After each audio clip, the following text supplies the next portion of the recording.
어느 늦은 오후 마을에서 애처가로 소문난 홍배대감이 산 너머 마을에서 집으로 돌아오고 있었습니다. 해는 이미 서쪽 산 아래로 모습을 감추기 시작했고 마을 농부들은 논에서 손을 털고 돌아가는 시간이었지요. 아이고, 대감날이 이 시간에 어디를 다녀오시는 길입니까? 아, 장모님께서 편찮으시다는 소식을 듣고 부인과 함께 산 너머에 있는 처가에 다녀오는 길이요. 부인은 그곳에서 며칠 더 있는다고 하고 나만 이렇게 혼자 돌아오는 길이구만이요.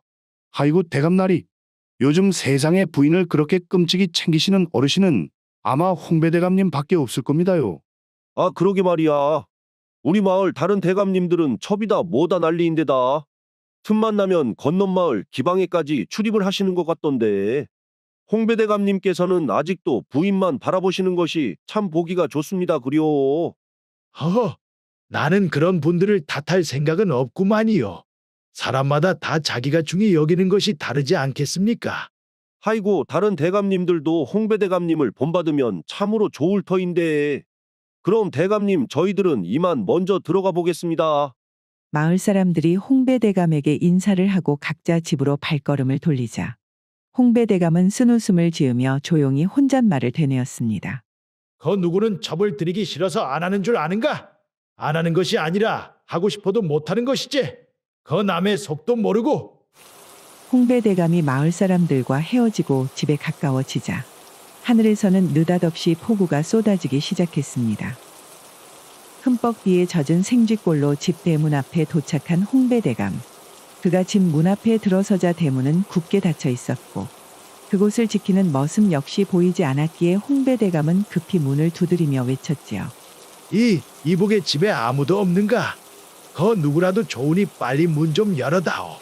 잠시 뒤 집 안에서 인기척이 들리더니 대문이 살며시 열렸습니다. 문을 연 이는 머슴이 아닌 바느질 솜씨가 좋기로 유명한 친모 명옥이었지요. 다른 머슴들은 지금 다 어디를 가고 왜 자네가 문을 열어주는가? 대감날이, 다른 머슴들은 피곤했는지 해가 떨어지자마자 모두 잠이 들어 제가 대신 나와 문을 열었습니다요. 다른 머슴들이 다 자고 있다고? 그래, 그랬구만. 여복에 내 옷이 흠뻑 젖어 그러는데 안방에서 기다리고 있을 테니 갈아입을 옷을 좀 가져다 주겠는가? 알겠습니다, 대감날이. 제가 금방 가져다 드리겠습니다. 홍배대감이 안채로 들어가자 명옥이는 그가 갈아입을 옷을 챙기고는 조심스레 홍배대감이 기다리고 있는 안방 문 앞에 섰습니다. 그리고 그녀는 가볍게 안방 문을 두드리며 저기 대감날이, 새 옷을 문 앞에 놓아뒀습니다요. 여복에 내 지금 입고 있는 옷이 젖어서 그런지 몸에 달라붙어 손이 빠지지가 않는구만. 괜찮다면 안으로 들어와서 옷을 갈아입는 것을 도와주겠나? 홍배대감의 말을 듣고 명옥은 문 밖에서 잠시 망설였습니다. 그녀가 이 집에 들어온 지 보름 남짓 되었지만 홍배대감과 단 둘이 있어야 하는 상황을 마주한 것은 이번이 처음이기 때문이었지요. 명옥은 고민 끝에 마음을 다잡고 조심스레 홍배대감이 기다리고 있는 안방으로 들어갔습니다. 그럼 제가 도와드리겠습니다, 대감날이. 그녀가 홍배대감의 젖은 옷 위에 손을 올렸을 때 그녀의 손끝은 홍배대감의 체온을 느낄 수가 있었고 방 안에는 등잔불이 깜빡이며 흔들리고 적막한 고요함만이 감돌았습니다. 그 순간 홍배대감이 명옥이의 손목을 잡았지요. 하하이고, 갑자기 나를 왜 이렇게 붙잡으시는 걸까? 혹시 내가 뭔가 잘못한 것이 있는 것이다냐? 대감날이, 제가 혹시 실수한 것이라도. 허허, 명옥이라고 했느냐? 네 손길이 참으로 따뜻하구나. 명옥은 주저하며 이 순간을 어떻게 받아들여야 할지 몰라 뒷걸음질을 치다가 순간 그녀의 머릿속에 혹시 하는 생각이 스쳐 지나가 걸음을 멈추었고 홍배대감은 그것을 허락의 신호로 받아들이고는 조용히 등잔불을 꺼뜨렸지요.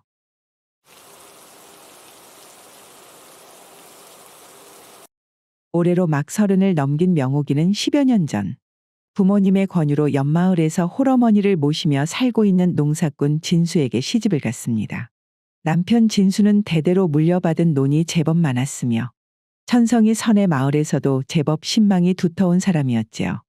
명옥이 역시 시집을 간 이후 그런 남편의 일을 도우며 알뜰히 살림을 꾸려갔기에 그들은 부자는 아니었지만 보릿고개가 와도 문제가 없을 정도로 형편이 넉넉했습니다.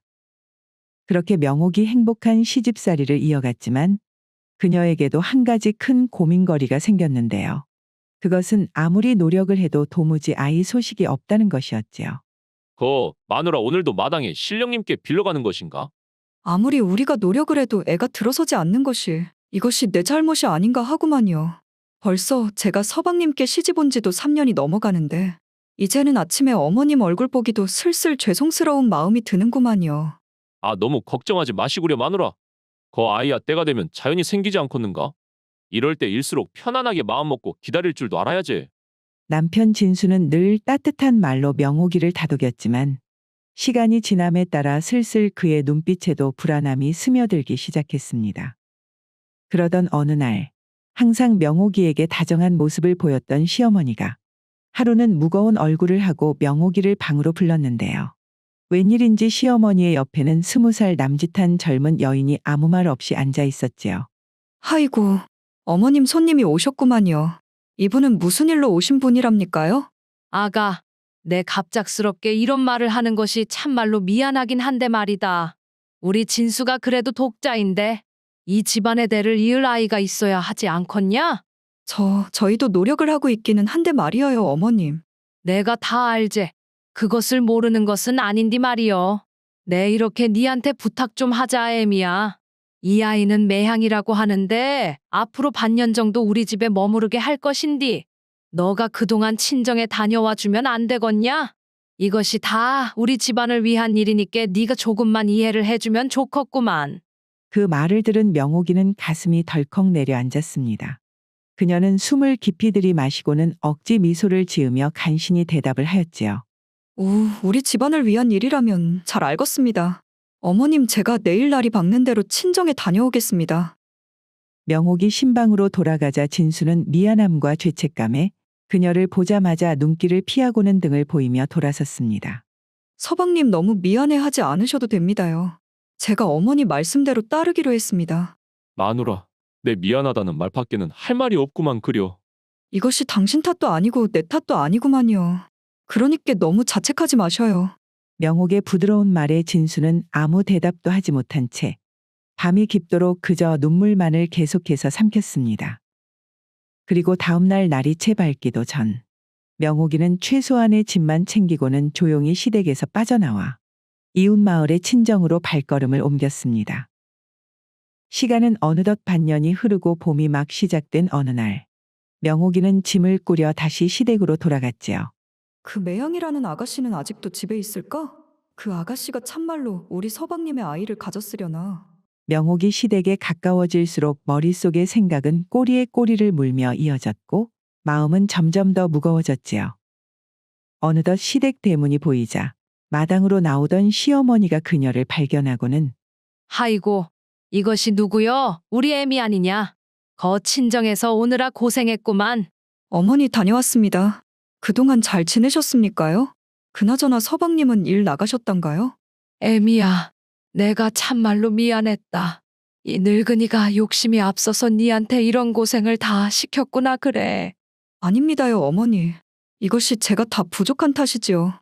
명옥이의 말에 시어머니는 한숨을 내쉬며 그녀의 손을 꼭 잡았습니다. 아니다, 그것이 말이다. 그게 네가 잘못한 것이 아니었구만. 반년 동안 매향이가 집에 머물렀지만 아무런 소식이 없었단다. 아무래도 문제가 말이여. 서방님께서 문제가 있단 말씀이십니까요, 어머님? 그려 내 인정하기는 힘들어도 암만 해도 진수가 문제인 것 같구만.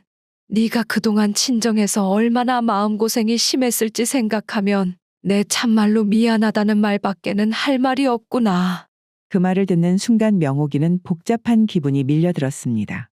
그동안 느꼈던 모든 자책과 죄책감은 잦아들었지만 대신 남편 진수가 느꼈을 고통이 다시 그녀의 마음을 짓눌렀기 때문이었지요. 이후 명옥이 부부는 더 이상 아이를 가지려는 노력을 하지 않았고 대신 현실을 받아들이고 오직 열심히 일을 하여 재산을 늘리는 데 힘을 쏟았습니다. 진수는 동이 트자마자 논에 나가 일을 시작해 마을에서 가장 늦게 집에 돌아왔으며 명옥이 역시 한 푼이라도 살림에 보태기 위해 시간이 허락할 때마다 이 집 저 집 돌아다니며 삭바느질을 시작했는데요. 자네, 거 진순의 부인 명옥이한테 저고리 수선 맡겨보았는가? 아, 어찌나 솜씨가 좋은지 말이에요. 바느질이 촘촘하고 오래 입어도 해지지가 않더라고. 하이고, 그것이 참말인가? 안 그래도 우리 집도 해진 옷이 많아서 손을 볼 때가 되기는 했는디. 그러면 이번에는 돈을 좀 쓰더라도 명옥이네한테 맡겨볼까나? 명옥이 삭바느질을 시작한 이래로 처음에는 몇몇 집에서 작은 바느질을 맡겼지만 시간이 지날수록 그녀의 솜씨가 입소문을 타기 시작했고 이후에는 대갓집에서까지 겨울 한철 명옥이를 친모로 모셔가기 위해 경쟁이 붙을 정도였습니다. 그리고 시간이 흘러 명옥이 마을에서 가장 부자인 홍배대감의 집에서 친모로 고용이 되었고 명옥이 일을 시작한 지 보름쯤 되는 어느 비 오는 날 처가에서 돌아오는 홍배대감과 정을 나누게 되어버린 것이었지요.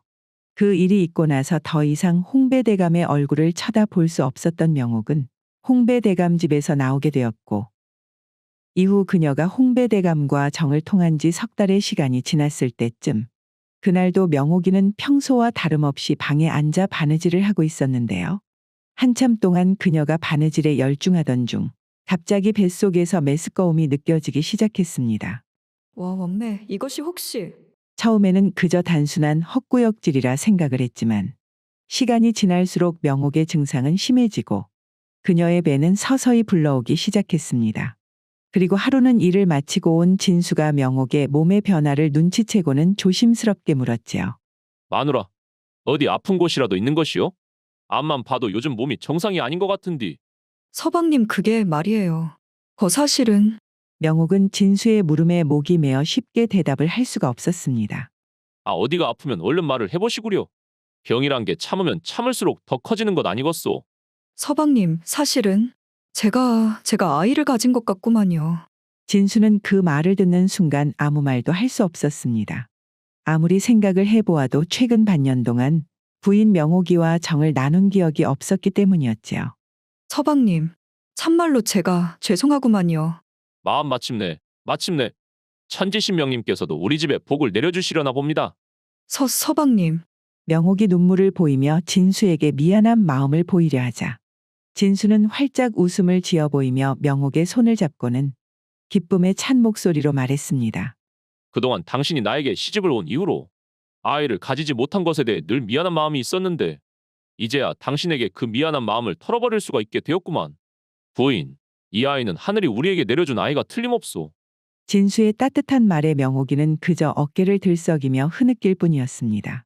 그리고 그해 가을 마침내 명옥이는 긴 산꽃 끝에 아들 갑수를 가지게 되었지요. 그렇게 갑수가 태어난 지 10년의 시간이 지나고 명옥이 살고 있는 마을에는 하나의 소문이 퍼지기 시작하였는데요. 그 소문은 사람을 거쳐 어느 날 홍배대감의 귀에까지 닿게 되었지요. 서방님, 우리 마을에도 드디어 과거 시험에 급제할 만한 인물이 나온 것 같다고 아주 떠들썩하던데 혹시 알고 있습니까요? 부인, 그게 무슨 소리란가? 우리 마을에서 과거에 급제할 만한 인물이라니. 아, 갑수라는 아이가 말이어요. 작년에 서당에 들어갔다는데 훈장님 말씀으로는 하나를 알려주면 둘 셋을 깨우친다고 하던디. 마을에서는 벌써 신동이 나왔다고 소문이 자자하구만요. 갑수라, 이상하게 이름이 낯설지 않은데. 그런데 그 아이가 도대체 누구네 아들이란가? 글쎄, 그 아이가 몇 해 전에 우리 집에서 친모로 잠깐 일했던 명옥이 아들이라고 하더랍니다. 무엇이라? 명옥이네 아들이라고? 그럼 그 아이가 몇 살이나 되었는디? 그렇게 신동이라고 아주 호들갑을 떨고 있단 말이오. 이제 막 10살 남짓이라는 구만이요. 하이고, 우리 아들 덕팔이는 아주 부족한 것이 없이 가르쳤건만 과거를 벌써 3번이나 떨어지고 지금은 공부를 더 이어가야 하나 말아야 하나라고 하는 판인디. 이 갑수라는 아이는 변변찮은 집안에서 태어나 단번에 신동 소리를 듣고 있으니 내 배가 아파서 참을 수가 없구만요. 홍배대감은 부인의 푸념에 말없이 고개를 끄덕이며 생각에 잠겼습니다. 10살이라 10살. 순간 그의 머릿속에는 10여 년 전 장모님의 문병을 마치고 홀로 돌아온 그 비오는 날 밤의 기억이 스쳐 지나갔지요. 갑수의 존재를 알게 된 이래로 마음 한구석에서 궁금증이 싹트기 시작한 홍배대감은 결국 참지 못하고 직접 서당을 찾아가 보기로 했습니다. 서당 앞에 도착한 홍배대감은 조용히 안을 들여다보았는데요. 서당 안에서는 여러 아이들이 앉아 글을 읽고 있었고 그 중에서 단연 돋보이는 한 아이가 있었으니 그 아이는 바로 갑수였습니다. 저 아이는 나의 어린 시절을 빼다 박은 듯 하구나. 갑수의 얼굴에서 자신의 흔적을 발견한 순간 홍배대감은 더 이상 참지 못하고 서당 뒤편으로 훈장님을 불러 이야기를 나누기로 했습니다. 훈장 선생, 내 갑수라는 아이가 마을에서 하도 신동이라기에 찾아왔는데 그 말이 사실입니까? 대감나리, 저 갑수란 아이는 제가 여태까지 본 아이 중 가장 비범한 아이입니다요. 제가 수십 년간 훈장 생활을 하며 많은 아이를 가르쳤지만 갑수처럼 빠르게 배우고 이해하는 아이는 처음입니다요. 그렇다면 훈장 선생께서는 앞으로 그 아이를 어떻게 가르칠 생각입니까? 안타깝게도 갑수는 이런 작은 마을 서당에 있기에는 너무나 큰 재능을 가졌습니다요. 이제 곧 저도 그 아이에게 가르칠 것이 없게 되겠지요. 여기에서 더 공부를 이어가 후에 과거 시험에라도 도전한다 치면 우리 마을에서 20리는 떨어진 곳에 계신 이전 제 스승이셨던 원훈 선생님께는 보내야 할 것입니다. 만약 갑수를 원훈 선생에게 보내야 한다면 그 비용은 얼마나 들겠소? 홍배대감이 비용 문제를 꺼내자 훈장은 깊은 한숨을 내쉬며 대답했지요. 바로 그 비용이 문제입니다. 대감나리, 수년간 그곳에 기거하며 공부를 이어가려면 학비와 생활비가 상당할 텐데 진순회 같은 농가에서 감당하기에는 불가능할 겁니다요. 그 비용이 문제가 되는 것이라면 내가 그 비용을 전액 부담할 테니 갑수의 부모에게는 그저 무료로 공부를 한다고 이야기를 하고 갑수를 원훈 선생께 보낼 수 있겠소? 저 정말이십니까, 대감나리? 그 비용이 만만치는 않을 텐데요. 그런데 실례가 안 된다면 대감나리께서 갑수를 지원하려는 이유를 여쭤봐도 되겠습니까? 훈장의 말에 홍배대감은 짧게 웃으며 대답을 했습니다. 우리 마을에서 큰 인물이 나올지 모른다는데 마을 유지로서 어디 손 놓고 볼 수 있겠습니까? 나는 단지 저 아이가 제대로 배우고 자신의 재능을 펼치길 바랄 뿐이요. 알겠습니다, 대감나리. 대감나리께서 그렇게까지 하시겠다면 제가 어떻게든 갑수 부모님에 한번 설득해 보겠습니다. 그렇게 갑수는 홍배대감의 은밀한 지원을 통해 20리 떨어진 마을에 위치한 원훈 선생의 집으로 가 그곳에서 머물면서 공부를 이어갈 수 있었습니다. 이후 홍배대감은 갑수의 건강을 염려하여 일주일에 한 번씩 부인 몰래 머슴 봉섭이를 통해 몸보신용 백숙을 보내었고 혹 부족한 것이 없는지 살피게 하기도 하였습니다. 그리고 아주 가끔씩은 홍배대감이 직접 갑수를 장터로 데리고 가서 밥을 사 먹이기도 하였지요. 갑수야, 부모님과 떨어져서 지내는데 어디 불편한 것은 없느냐? 혹 필요한 것이 있으면 언제든 봉섭이를 통해 말을 하거라. 대감나리, 저는 부족한 것 없이 잘 지내고 있습니다. 스승님께서도 잘 보살펴 주시고요. 그런데 대감나리, 혹시 제가 여쭙고 싶은 게 있는데 말입니다. 그래, 무슨 궁금한 것이 있느냐? 얼른 말해보거라. 제가 서당 훈장님께는 특별히 무료로 이곳에서 공부한다고 듣기는 했으나 혹시 저를 여태까지 지원해 주신 분이 대감나리 아니십니까요? 홍배대감은 얼굴에 잠시 당황스러움이 스쳤지만 곧 웃음으로 감추고는 대답을 하였습니다. 너는 그런 것은 신경 쓰지 말아라. 내가 할 것은 그저 공부에 전념하는 것이지. 나머지는 전부 어른들의 목 아니겠느냐. 그나저나 갑수야, 너희 부모에게는 나나 봉섭이가 이렇게 찾아온 것을 비밀로 해줄 수 있겠느냐. 행여 너희 부모님이 부담스러워할까 염려가 되어 그러는구나. 알겠습니다, 대감나리. 꼭 그리하겠습니다요. 갑수는 홍배대감의 말을 듣고 감사한 마음에 그저 조용히 고개를 끄덕이며 대답을 했습니다. 하지만 꼬리가 길면 밟히는 법이라고 봉섭이 매주 정해진 날 아침 일찍 집을 나섰다 밤 늦은 시간이 되어서야 돌아오자 하루는 그것을 이상하게 여긴 홍배대감의 부인 선옥이 외출하려는 봉섭이를 불러 세웠는데요. 봉섭아, 내 참말로 이상하다 했는디. 네 매주 어디를 그렇게 가는 것이냐? 어째 우리 영감이 니한테 뭐라도 나 몰래 시킨 것이라도 있다냐? 그게 말입니다, 마님. 그것이 별일 아닙니다요.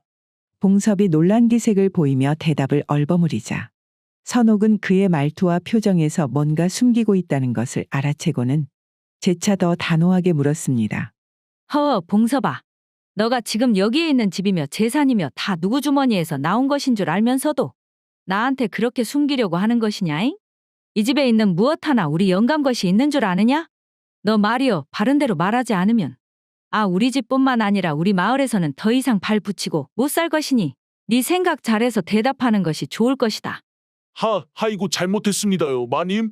그것이 그러니께 사실은 홍배대감님이 저에게 매주 한 번씩은 옆 마을에서 공부하고 있는 갑수를 살펴보고 도와줄 것이 있으면 도와달라고 했습니다요. 뭐시라. 그 친모 명옥의 아들 갑수를 우리 영감이 말이여? 도대체 우리 서방이 왜 그 아이를 신경 쓴단 말이냐잉? 내 이것이 무슨 일인지 모르겠구만. 선옥은 머슴 봉섭이를 물러가게 하고는 조용히 안방으로 발걸음을 옮겼습니다. 그녀의 머릿속은 복잡한 생각들로 가득했지요. 이후 저녁이 되고 홍배대감이 집으로 돌아오자 선옥은 평소와 달리 조용히 그의 옆으로 다가가 차분한 목소리로 입을 열었습니다. 서방님, 내 한 가지 물어봅시다. 우리 집 자식도 아닌 남의 집 자식을 우째 돈까지 써가면서 그렇게 신경을 쓰십니까요? 홍배대감은 부인의 예상치 못한 질문에 당황했지만 애써 표정을 감추고는 의연하게 대답했습니다. 봉섭이에게 들었나 보구만. 그것이 내 여지껏 부끄러워서 말을 안 했는데 우리가 마을에서는 그래도 가장 부유한 집 아니요. 마을에서 그렇게 큰 인물이 될 만한 인재가 나왔으면 우리도 유지로서 도와야 할 의무가 있는 것 아니겠소? 하이고 참말로 웃기십니다잉. 우리 자식놈은 과거 시험 공부를 접을 판인디. 지금 이 상황에서 놈의 자식을 도우면서 오지랖을 부리겠다는 것입니까요? 이것이 앞만 봐도 당신과 친모 명옥이랑 무슨 일이 있었던 것 아닙니까요? 그때 그 명옥이가 갑자기 일을 그만둔다고 했을 때도 이상하다고 생각하기는 했었는디. 부인의 말이 떨어지자마자 홍배대감은 가슴이 철렁 내려앉는 기분이 들었습니다. 그는 잠시 말문이 막혔지만 이내 목소리를 높이며 발뺌을 하였지요. 이 일은 무슨 일을 말하는 것이오? 내가 어디 당신에게 장가 들고 나서 여태 다른 처자에게 눈길 한번 주는 것을 본 적 있단 말이오? 내 당신에게 시집 올 때도 분명히 당부했듯이 우리 아버지처럼 첩을 들이거나 행여 다른 여자와 정분이라도 난다면 나는 이 집이며 논이며 다 팔아가지고 곧바로 친정으로 간다고 했으니 괜히 다 늙어서 거지꼴 되지 마시고 처신 잘하는 것이 좋을 것이구만요. 이 사람이 아직도 그런 소리를 하는구만. 내가 뭐 어쨌다고 그러는 것이오? 괜히 의심이나 하고 말이오. 홍배대감의 목소리에는 억울함이 묻어 있었지만 부인 선옥은 단호하게 말을 했지요. 그녀는 그의 얼굴을 잠시 동안 지그시 노려본 후 자리에서 일어났습니다. 이후 6년이란 세월이 흘렀습니다. 그날도 홍배대감은 사랑방에서 조용히 차를 마시며 시간을 보내고 있었는데요. 아침부터 머슴 봉섭이 소란스럽게 홍배대감을 찾아 사랑방 안으로 들어왔지요. 뭐시라? 가갑수가 이번 과거에서 장원 급제를 했다고? 그렇다고 안 그럽니까요, 대감님? 벌써 마을의 소문이 아주 파다하게 퍼져버렸습니다. 갑수가 장원 급제를 했다는 머슴 봉섭이의 말에 홍배대감은 한동안 말을 잇지 못했습니다. 그는 오래도록 이어왔던 자신의 지원이 드디어 결실을 맺었다는 사실에 벅찬 감정을 느꼈지요. 봉섭아, 이럴 게 아니라 갑수가 한양에서 내려오는 날에 맞춰서 그 잔치를 벌여야겠구나. 봉섭아, 잔치를 준비하거라. 장원을 했다니 우리 갑수가 드디어 해냈구나. 아이고 장한 내 새끼. 그리고 며칠 뒤 갑수가 한양에서 마을로 돌아온다는 소식이 전해졌습니다. 홍배대감 집에서는 갑수가 돌아오는 시간에 맞춰 갖가지 잔치 음식과 술을 준비하고는 한참을 기다렸지만 그날 저녁이 되어서도 갑수는 홍배대감의 집으로 오지를 않았는데요. 하이고 대감님. 그래 봉섭아. 갑수는 어째서 아직도 오지를 않는 것이냐? 그것이 갑수가 대감님 집에는 나중에 들르겠다고 하고서는 자기 집으로 곧장 향했다고 합니다요. 뭐시라 곧장 명옥의 집으로 갔다고? 아무래도 부모님을 가장 먼저 뵙는 것이 당연한 일 아니겠습니까? 그렇지. 그것이 당연한 일이겠지. 홍배대감은 더 이상 말을 잇지 않고는 차가운 표정으로 천천히 사랑채로 발걸음을 옮겼습니다. 결국 갑수는 그날 홍배대감의 집을 찾아오지 않았지요. 다음 날 평소 좀처럼 술을 마시지 않은 홍배대감은 대낮부터 사랑채에서 혼자 술을 마시기 시작했습니다. 내가 그 아이를 위해 몇 년이나 지원을 했거늘 진짜 지 애비가 누군지도 모르고 우리 집에는 코빼기도 보이지 않다니 고얀 놈 같으니라고. 그는 계속해서 술잔을 비우며 혼잣말을 되뇌었지요. 갑수가 홍배대감의 집에 들른 것은 바로 그날 늦은 저녁이 돼서였는데요. 갑수는 곧바로 홍배대감이 술을 마시고 있는 사랑채로 들어가 홍배대감에게 큰 절을 올렸습니다. 대감님, 제가 오늘 이 자리에 설 수 있는 것은 모두 대감님의 은혜 덕분입니다. 관직에 나가서도 그 은혜를 결코 잊지 않고 저도 다른 일을 돕는 자세로 일을 하겠습니다. 눈앞에서 갑수가 자신에게 큰 절을 올리니 홍배대감의 마음속에는 만감이 교차하기 시작했습니다. 그리고 잠시 마음을 가다듬고 낮은 목소리로 갑수에게 조용히 이야기를 했지요. 갑수야, 내 말이다. 너에게 한 가지 제안을 하고 싶은 것이 있는데 너가 내 양자가 되는 것이 어떻겠느냐? 대감님 양자라니 갑자기 그것이 무슨 말씀이십니까? 갑수야. 그러니까 내 말은 그것이 너도 알다시피 관직에 나가 더 높은 자리에 오르려면 돈이 뒷받침이 되지 않으면 안 되는 것인데 한번 잘 생각해 보거라. 허허, 대감님께서 제가 장원급제를 한 것이 너무 기쁘셨나 봅니다. 저를 낳아주시고 키워주신 부모님께서 아직 멀쩡히 살아계시는데 제가 어찌 대감님의 양자가 될 수 있겠습니까? 그러면 갑수야, 사실은 말이다 이것이 믿기 어렵겠지만 만약 내가 네 친아버지라면 어떻겠느냐? 대감님 그것은 또 무슨 말씀이십니까? 대감님께서 저희 친아버지라니요. 홍배대감은 주위의 눈치를 살피더니 더욱더 낮은 목소리로 말을 이어갔습니다. 너는 말이다. 너의 어머니 명옥이 10여 년 전 이곳에서 친모로 일하던 시절 그때 나와 그녀의 사이에서 태어난 것이구만. 네 눈매와 인중을 보거라 나와 닮지 않았느냐? 갑수는 갑작스러운 홍배대감의 고백에 잠시 말을 잃었지만 침착하게 고개를 들고는 대답을 하였습니다. 대감님, 대감님께서 지난 6년간 저에게 베풀어 주신 은혜는 감히 어버이의 것이라 불리어도 부족하지 않을 만큼 크다고 생각합니다. 오늘은 밤이 늦었으니 이만 물러가고 근시일에 다시 찾아뵙겠습니다. 갑수의 태도에 답답함을 느낀 홍배대감은 술잔을 들어 단숨에 비우고는 방안이 떠나갈 듯 외쳤습니다. 그것이 아니란 말이다 갑수야. 당장 가서 네 어미에게 물어보거라. 10여 년 전 그 비 오는 날에 대해서. 그러면 네가 누구의 아들인지 알게 될 것이야. 홍배대감은 자신이 솔직하게 마음을 털어놓고 고백을 하면 갑수가 자신의 마음을 알아줄 것이라 생각했지만 기대와는 달리 갑수의 얼굴은 얼음장처럼 차갑게 변해 있었지요.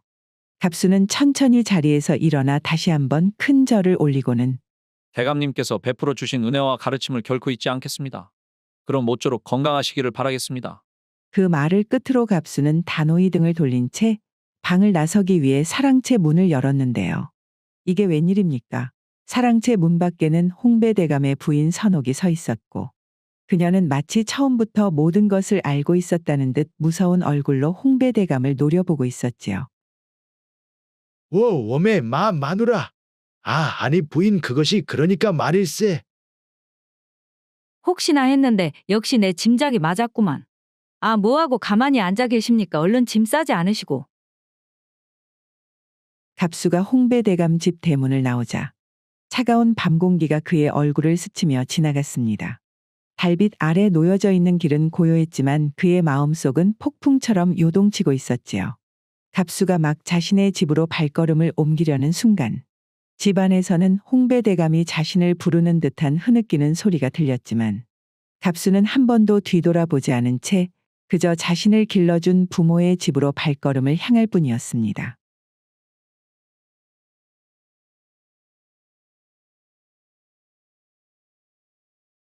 춘심이는 어머니를 여의고 아버지 흥섭이와 단둘이 지낸 지 벌써 1년이 되어 가고 있었습니다. 아버지 흥섭이는 보부상으로 제법 이름을 날리고 있었는데 장사를 나가는 날이 많아 딸 춘심이를 혼자 집에 둬야 하는 일이 잦아 항상 마음에 걸렸지요. 그러던 어느 날 마을로 소문난 매파가 흥섭의 집을 찾아왔습니다. 아이고 흥섭 씨. 내가 이번에 말이요. 좋은 소식 하나를 가지고 왔구만이요. 말숙이 아주머니. 좋은 소식이라니 어떤 것을 말씀하신대요? 매파가 가지고 오는 좋은 소식이 뭐가 있겠습니까? 내 흥섭 씨를 위해서 괜찮은 혼처를 하나 알아가지고 왔는데 이제는 어떻게 새 장가드는 것을 한번 생각해 봐야 하지 않겠습니까요? 말숙이 아주머니. 제가 춘심이 하나 키우기도 빠듯한 판인데 어떻게 새 장가를 들겠습니까? 아이고 그럴 줄 알고 내 아주 생활력이 강한 사람으로 알아왔구만이요. 옆마을에 살고 있는 과부인데 말이어요. 거 남편과 사별하고 혼자서 어린 아들 하나를 키운다고 하는디 어찌나 야무진지 그쪽 마을 사람들이 아주 칭찬이 자자하더구만이요. 내가 봤을 때는 거 흥섭 씨 같은 분하고 살림을 합치면 아마 부자가 되는 것은 시간 문제 아니겠습니까? 매파의 말을 듣고도 흥섭이 여전히 망설이는 태도를 보이자 매파는 흥섭이를 더욱 설득하려는 듯 말을 이어갔습니다. 거기다가 흥섭 씨, 이제 춘심이도 곧 시집을 가야 할 텐데 세장가를 들어서 알뜰살뜰하게 모아 재산을 늘려놓으면 춘심이를 더 좋은 집안으로 보낼 수 있지 않겠습니까? 흥섭이는 매파의 말을 끝까지 듣고는 깊은 생각에 잠겼습니다. 그려 우리 딸 춘심이가 잘 자라고는 있다만 내가 장사를 나갈 때마다 하루 이틀 집을 비우는 것도 아니고 더군다나 매파 아주머니 말대로 그렇게 살림을 잘하는 여자가 집안에 들어오면 나중에 우리 춘심이 시집 갈 때도 좋지 않겠는가? 거 말숙이 아주머니, 그러면 그분과 한번 자리를 마련해 주시겠습니까? 아이고 잘 생각하셨구만이요. 그분이 흥섭 씨랑 서로 꼭 맞을 것 같으니 네 한번 빨리 자리를 마련해 보겠습니다. 그리하여 흥섭이는 며칠 후 매파의 소개로 옆마을 과부 옥자와 만나게 되었습니다. 옥자는 검소한 옷차림의 단정한 여인이었지요. 두 사람의 대화는 순조롭게 이루어졌고 서로의 요구와 가치관이 맞아떨어졌기에 이야기는 빠르게 진행이 되어 결국 둘은 살림을 합치게 되었습니다. 새어머니 옥자는 처음 집안에 들어왔을 때부터 딸 춘심이를 친딸처럼 보살피는 모습을 보였습니다. 하이고 춘심아. 네 머리가 이리 고운 것을 보니 너는 나중에 분명히 좋은 인연이 있을 것 같구나. 정말이에요, 어머니? 그럼 정말이고 말고. 내 평생 이리 좋은 머릿결을 가지고 있는 사람은 본 적이 없는데 참으로 곱구나. 춘심이의 아버지 흥섭이는 그런 화목한 모습을 보며 이제 안심하고 장사에만 집중할 수 있겠다는 생각을 했지요. 하지만 처음 다정한 모습과는 달리 흥섭이 장사를 떠나고 집을 비우자 새어머니 옥자의 태도는 완전히 변했는데요. 얘 춘심아. 나는 우리 아들 덕수도 돌봐야 하니 집안일은 알아서 네가 도맡아 해야 하지 않겠냐. 얼른 청소를 마친 후에 냇가에 가서 빨래도 좀 해오고 말이여.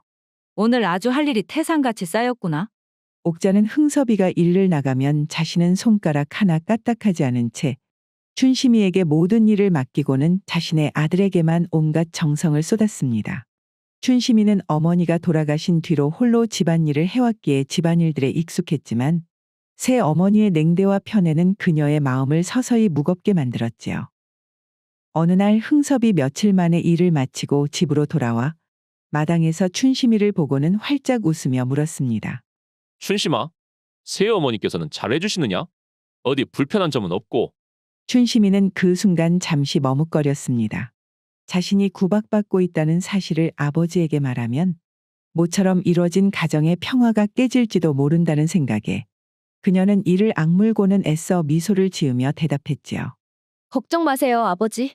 어머니께서 너무나 잘해주셔서 저는 그저 감사할 따름이구만요. 그렇단 말이요? 내 이럴 줄 알았으면 조금 더 빨리 새 창가를 드는 건데 괜히 너에게만 집안일을 다 맡기고 고생을 시켰구나. 내 이제 안심하고 일을 하러 다닐 수가 있겠어. 그리하여 흥섭이는 자신의 딸이 새 어머니에게 구박받는 줄은 꿈에도 생각하지 못한 채 이제야 안심하고 본격적으로 일을 할 수 있겠다는 생각을 했습니다. 새 어머니가 집에 들어온 지도 어느덧 1년의 시간이 흘렀습니다. 춘심이는 시간이 지남에 따라 아버지가 집을 비우는 날이 많아지면서 새 어머니의 나날이 심해지는 부당한 대우에도 묵묵히 견뎌야 했지요. 그러던 어느 날 아버지 흥섭이는 한양으로 장사길에 오르게 되었는데요. 이번에는 여정이 평소보다 훨씬 길었기에 같은 동네에 사는 진수까지 데리고 가게 되었지요. 춘심아, 아버지가 이번에는 한 달 정도 집을 비울 것 같구나. 어머니 말씀 잘 듣고 집안일도 좀 도와드리거라잉. 아이고 그것은 걱정하지 마셔요, 아버지. 춘심이는 아버지를 배웅하며 걱정스러운 마음을 감추고는 웃음을 지어 보였습니다. 그렇게 흥섭이 떠난 지 보름쯤 지났을 무렵 춘심이는 새 어머니의 명에 따라 이웃집 밭에서 품삯일을 하고 있었는데요.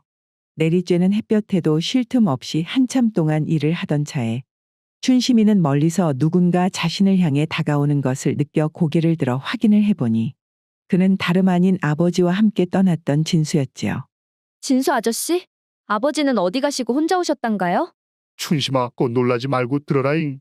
진수의 목소리는 떨리고 있었고 춘심이는 불길한 예감에 가슴이 두근거렸습니다. 우리가 산을 넘는 도중에 그만 산적을 만나게 되었구만. 너희 아버지는 짐을 지키려다 산적들에게 무참히 당하고 그만 돌아가셔버렸다, 춘심아. 그게 무슨 말씀이세요? 아버지가 돌아가셨다니요? 흥섭이 성님은 끝까지 짐을 지키려 했는데 산적들의 수가 너무 많았구만. 나는 성님께서 지켜주신 덕에 가까스로 목숨만 건져 너에게 이 소식을 전하러 달려왔구만. 춘심아, 내가 참말로 네한테 면목이 없다. 진수의 말이 끝나자 춘심이는 그 자리에서 주저앉았고 소리 없이 눈물을 흘리더니 곧 소리내어 울기 시작했지요. 워엄에 뭐시라고요? 아이고 아버지. 진수는 그런 춘심이의 곁에서 더 이상 위로의 말조차 꺼내지도 못한 채 그녀가 울음을 멈출 때까지 말없이 자리를 지켜줄 뿐이었습니다. 아버지를 잃은 뒤 춘심이의 삶은 더없이 고단해졌습니다. 새 어머니는 이제 흥섭이 없다는 사실에 아무 꺼리낌 없이 춘심이를 부려먹었으며 이웃집 밭일이며 품삯일은 물론이고 일감이 없는 날에는 춘심이를 산으로 보내 나무를 하거나 약초를 캐오라고 시키기도 하였지요. 네가 여기에서 먹고 살려면 이 정도는 해야지. 아버지가 돌아가셨다고 집에 앉아 빈둥거릴 생각은 꿈도 꾸지 않은 것이 좋을 것이다잉. 그러던 어느 늦가을에 찬바람이 매섭던 날, 새어머니는 춘심이를 산으로 보냈지요. 이제 곧 겨울이 되면 땔감이 필요할 테니 오늘은 지게에 나무를 가득 채워 오지 못하면 집으로 돌아올 생각도 하지 말아라잉. 춘심이는 그 말에 무거운 지게를 메고 산으로 올라 추위를 이기며 작은 나뭇가지를 지게에 채워나갔습니다. 하지만 시간이 지남에 따라 바람은 점점 차가워지고 급기야 때 이른 눈보라가 몰아치기 시작했는데요. 차가운 눈발이 춘심이의 얼굴과 손을 매섭게 때렸고 바람은 그녀의 몸을 얼어붙게 만들었지요. 아이고 이거 큰일이네. 어머니가 지게를 채우지 못하면 집에 돌아오지 말라 했는데. 춘심이는 몸을 웅크르며 손끝의 감각이 점점 사라지는 것을 느끼면서도 한 번 더 나뭇가지를 줍기 위해 손을 내밀었습니다. 그러나 너무 오래 추위에 노출된 그녀의 손은 이미 까맣게 변해가고 있었고 손끝을 움직이려 할 때마다 바늘이 찌르는 듯 고통이 느껴졌습니다. 워엄에 이것이 큰일인데 손이 움직이지가 않는구만. 아이고 아버지. 춘심이의 손이 까맣게 변해버린 채로 산에서 집으로 내려오자 새 어머니 옥자는 그것을 보고 마을의 의원을 불렀습니다. 의원은 춘심이의 손을 이리저리 살피며 깊은 한숨을 내쉬었지요. 이것이 동상이 심하게 걸렸습니다. 다행히 제가 처치를 하였기에 손을 잘라내지 않아도 되지만 손의 기능은 이미 다 망가졌습니다요. 그럼 이제 손은 못 쓰는 겁니까요? 약간의 처치를 더하면 감염은 막을 수 있겠지만 평생 손을 움직이기는 어려울 겁니다. 이미 너무 늦어버렸습니다요. 의원이 집을 떠나자마자 새 어머니 옥자는 냉소적인 표정으로 춘심이에게 비꼬듯 말을 건넸습니다. 그래, 이제 손을 쓸 수 없다니. 그럼 일을 못하겠다는 말이네? 일을 못하는 것이면 네가 더 이상 이 집에 있을 이유도 없는 것 아니겠냐, 춘심아? 그게 무슨 말씀이십니까, 어머니? 제발 저를 쫓아내지 말아주세요. 제가 손을 쓸 수 없어도 어떻게든 밥벌이를 할 테니. 어머니 제발요. 그 말이다, 춘심아. 이제 사람들이 네 손을 보고 불쌍히 여겨 밥은 나눠줄 터이니 밖에서도 굶어 죽을 일은 없을 것이다. 그러니 어찌 보면 이것이 네가 집을 나가기에 가장 좋은 기회일 수도 있구만. 새 어머니는 춘심이의 애원을 듣지도 않은 채 춘심이의 몇 안 되는 옷가지를 보따리에 담아 문 밖에 던져버렸습니다. 여기는 아버지가 물려주신 집인데 절 보고 어디로 가라고 이러십니까 어머니. 이제 겨울인데 말이어요. 춘심이 집 밖에 내몰린 채로 눈물을 흘리며 애원을 했지만 새 어머니는 매정하게도 문을 걸어 잠그고는 돌아보지 않았지요. 초겨울 차가운 바람이 불어오는 가운데 춘심이는 자신이 전혀 의지할 곳 없는 존재가 되었음을 깨달았습니다. 춘심이는 집에서 쫓겨난 이후로 길바닥에서 떠돌며 살아가야 했습니다. 손을 쓸 수 없으니 밭일이나 허드렛일 같은 일자리를 구할 수도 없었기에 그녀의 하루는 마을을 떠돌며 빌어먹는 것으로 채워졌지요. 그렇게 힘들게 겨우 목숨만을 부지한 채로 춘심이는 어느 날 나주이 마을 외곽을 지나게 되었는데요. 그곳에 마을 끝자락에 있는 부잣집의 담벼락에서 큰 감나무 하나를 보았고 그 감나무 나뭇가지에 주렁주렁 걸려있는 잘 익은 감들이 춘심이의 눈에 들어왔지요. 감이 참으로 예쁘구나. 저 감은 얼마나 달고 맛있을까. 내 이 손만 멀쩡했다면 저 감 하나쯤은 쉽게 딸 수 있었을 텐데. 감나무 아래에서 한참 동안 감을 바라보던 춘심이는 결국 피로와 배고픔에 지쳐 감나무에 몸을 기대어 앉고는 이내 깊은 잠에 빠져들고 말았습니다. 나주에서 과거 시험을 준비하던 선비갑수는 어느 날 저녁 글 공부를 하다 그만 깜빡 잠이 들었지요. 꿈속에서 갑수는 자신이 대문 앞에 있는 것을 발견했는데요. 갑수는 집담벼락에 심어져 있는 감나무 아래에서 뭔가 인기척을 느끼고는 조심스레 발걸음을 감나무로 옮겼습니다. 웜에 누구십니까? 감나무 아래에는 하얀 옷을 입은 여인이 긴 머리카락을 가지런히 늘어뜨리고는 갑수를 보며 미소를 짓고 있었는데 그 모습이 흡사 선녀와 같았지요. 당신은 누구신데 이곳에 계신 겁니까? 그녀는 갑수가 재차 물었음에도 아무런 대꾸도 하지 않은 채 그저 미소를 지어 보였으며 그 미소에 이끌린 갑수가 손을 뻗어 그녀에게 다가가려 했지만 그 순간 그녀는 안개처럼 스르륵 사라져 버렸지요. 이후 갑수는 꿈에서 깨어난 뒤에도 집담벼락의 감나무와 선녀의 모습이 너무나도 생생했기에 마음이 좀처럼 진정되지 않았습니다. 이게 단순한 꿈이었단 말인가? 아니면 정말 무언가 하늘에 계시란 말인가? 내 확인을 한번 해봐야겠구만. 감나무 아래에 정말 무언가 있을지도 모르니 말이오. 갑수는 꿈의 여운에 이끌리듯 대문 밖으로 나와 감나무 아래로 조심스레 걸어갔습니다. 그리고 놀랍게도 감나무 아래에서는 꿈에서 본 그대로 어느 여인이 웅크리고 앉아 있는 것을 발견할 수 있었는데요. 과연 누가 그곳에 있는 것인지 확인하기 위해 갑수가 조심스레 다가가 얼굴을 확인하는 순간 갑수는 깜짝 놀라 자신도 모르게 외마디 비명을 질렀지요. 웜에 이분은?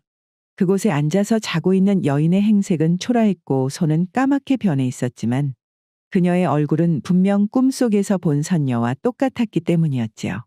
저기 일어나 보시오. 여기서 이렇게 있으면 추워서 큰일 나겠소. 춘심이는 갑작스러운 손길에 깜짝 놀라 눈을 떴습니다. 누구신가요? 나는 이 집 주인이오. 그런데 당신은 어찌하여 이 한밤중에 감나무 아래에서 잠들어 있는 것이오? 저는 어디에도 갈 곳이 없어서 잠시 쉬는 곳을 찾다 그만 이곳에서 잠들었습니다. 날이 이렇게 추운데 여기 계시지 마시고 일단 우리 집으로 들어가 따뜻한 차라도 마시며 몸을 녹이시오. 그 이후의 이야기는 차차 하도록 합시다. 네? 저 같은 사람을 집에 들여도 괜찮으시겠습니까? 춘심의 물음에도 갑수는 고개를 끄덕이며 춘심이와 함께 집 안으로 들어갔습니다. 춘심이를 데리고 집에 들어온 갑수는 어머니의 방으로 가 춘심이를 소개하고는 자신이 꾼 꿈에 대해 이야기를 했습니다. 어머니, 이것이 혹시 하늘이 제게 무언가를 알려주려고 미리 꿈으로 먼저 보여준 게 아닌가 합니다. 갑수의 어머니는 춘심이를 유심히 살펴보았지요. 그녀의 초라한 옷차림에 더해 손은 불편해 보였지만 눈빛은 너무나 맑았기에 뭔가 예사롭지 않다는 생각이 들었습니다. 네 말대로 정말 범상치 않은 아이로구나. 이 아이가 하늘에서 너를 돕기 위해 내려온 인연일지 아닐지는 모르겠지만 마침 우리 집에 심부름을 해줄 하인이 필요하니 한번 이 아이를 곁에 두어보자꾸나. 그리하여 춘심이는 갑수 어머니의 허락을 얻어 갑수의 집에 머물 수 있게 되었지요.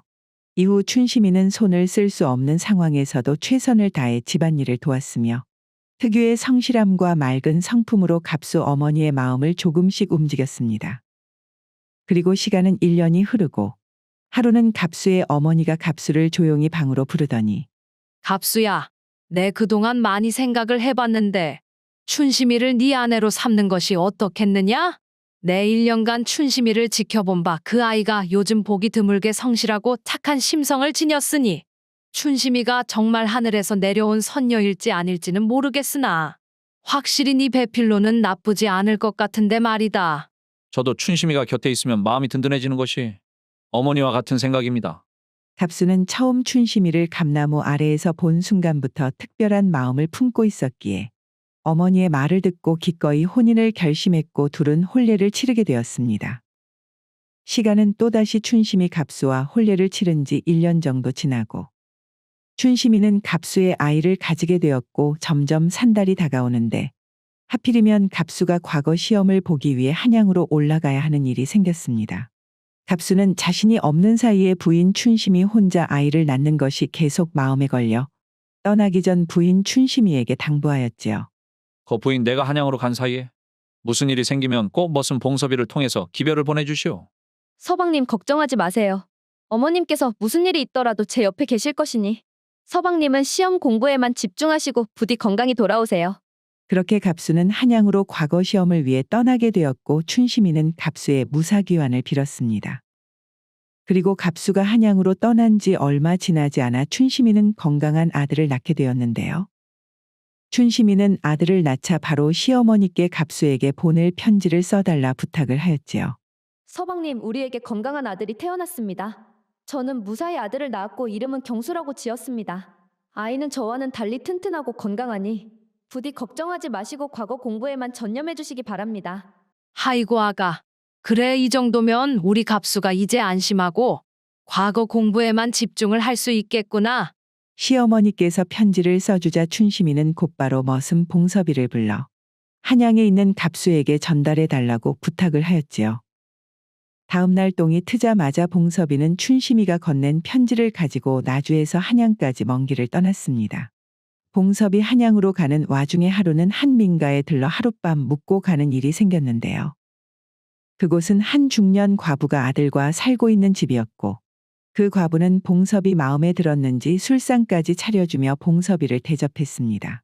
아이고, 저녁을 차려주신 지도 얼마 되지 않았는데 이렇게 술까지 다 대접을 해주시고 제가 어떻게 감사를 드려야 할지 모르겠습니다요. 허허. 그렇게 고마우면 보답을 하는 방법은 여러 가지가 있지 않겠습니까? 그나저나 먼 길을 떠나시는 것 같은데 무슨 일로 가시는 겁니까요? 저는 한양까지 가는 길이구만요. 우리 갑수 도련님께 편지를 전해드리러 말이어요. 도련님의 부인 춘심아 씨께서 이번에 아들을 낳으셨는데 얼른 도련님께 그 기쁜 소식을 전해드리러 가는 길입니다요. 순간 이야기를 듣고 있던 과부의 얼굴은 굳어졌지만 곧 미소를 지으며 봉섭이에게 재차 물었습니다. 춘심아 씨요? 그분이 어떤 분이시길래 아이를 낳은 일로 이렇게 한양까지 가시는 거랍니까요? 우리 춘심아 씨께서 2년 전쯤에 갑자기 우리 마님 댁으로 들어오신 분이신데 어디에서 무슨 일이 있으셨는지 손을 못 움직이시기는 하지만 외모로는 세상에서 제일 아름다운 분이십니다요. 성품도 아주 선녀같이 고우시고 도련님과 참말로 잘 어울리는 분이시란께요. 하하이고. 그러면 내일도 일찍 길을 떠나셔야 할 분을 제가 너무 오래 붙잡아 뒀구만요. 얼른 편히 잠자리에 드시지요. 그랬습니다. 봉섭이 하룻밤 머무르기 위해 들른 집은 바로 하필이면 춘심이의 새 어머니였던 옥자의 집이었던 것이었습니다. 옥자는 자신이 쫓아내었던 춘심이가 부잣집 남자와 혼인하여 잘 살고 있다는 사실에 질투와 분노가 치밀어 올랐지요. 내가 쫓은 그 계집이 이렇게 잘 살고 있다니 내 어디 이대로 둘 성시푸냐. 그리하여 옥자는 봉섭이 잠에 빠진 뒤 몰래 그의 짐을 뒤져 편지를 찾아내 그것을 가져가 편지지의 글씨체를 흉내내어 가짜 편지를 쓴 후에 다시 봉섭이의 짐 안에 넣어두었습니다. 그리고 다음 날이 되자 옥자는 마치 아무 일도 없다는 듯 길을 떠나는 봉섭이를 배웅했지요. 내 여태 많은 집에서 묵어보았지만 어제만큼 잘 대접받은 적은 없었구만요. 참말로 감사했습니다요. 그렇게 고마우면 내려오는 길에 꼭 좀 다시 들러주시오. 네, 그때는 느긋하게 술도 같이 마시고 다른 재미도 좀 봐보고 하십시다.